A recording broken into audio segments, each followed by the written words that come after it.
Chuck Noll, most successful American football coach, dies.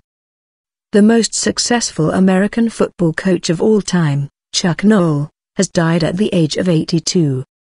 Noll led the Pittsburgh Steelers to 4 Super Bowl victories between 1975 and 1980.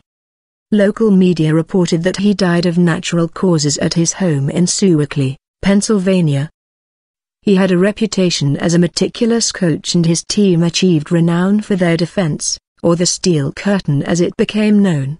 He will go down as the guy who helped create the mystique that exists now with the Steelers. Noll's successor as coach, Bill Cowher, told the Pittsburgh Post-Gazette.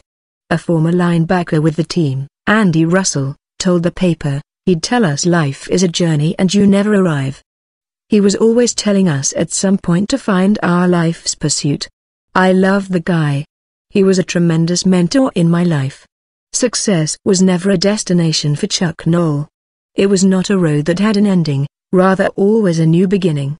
It was a journey, a path that never allowed for complacency or made room for satisfaction.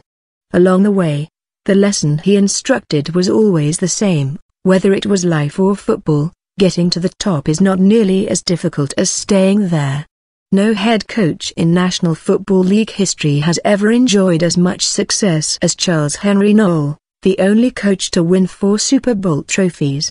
And he did it in a 6-year span of the 1970s, in which the Steelers, the franchise he transformed from doormat to dynasty, became one of the most dominating teams of any NFL era.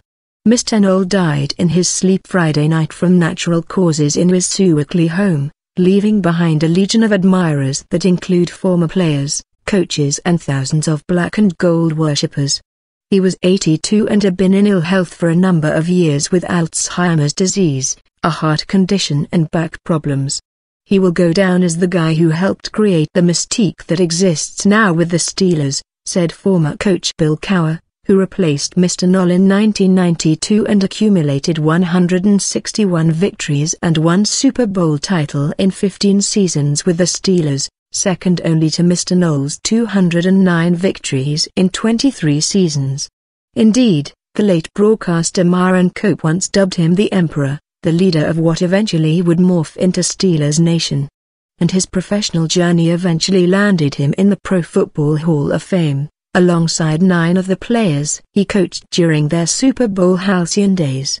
But, along the way, Mr. Noll always traveled with the same dose of humility and purpose, never seeking attention and always trying to prepare his players for a career after football, a stage he always referred to as their life's work.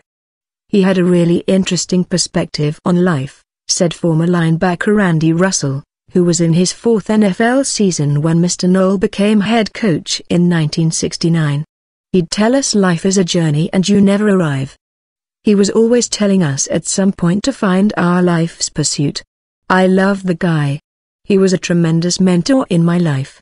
Born and raised in Cleveland, Mr. Noll and his wife, Marianne, maintained a condominium in Sewickley while also living in Bonita Springs, Florida, never wanting to abdicate their ties to Pittsburgh, which Mr. Noll helped transform into the City of Champions in the 1970s.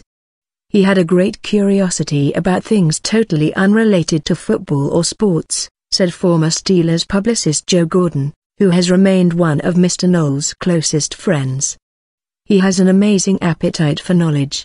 It's incredible. Even in the later years, he's the same way. That's the thing that always impressed me about him.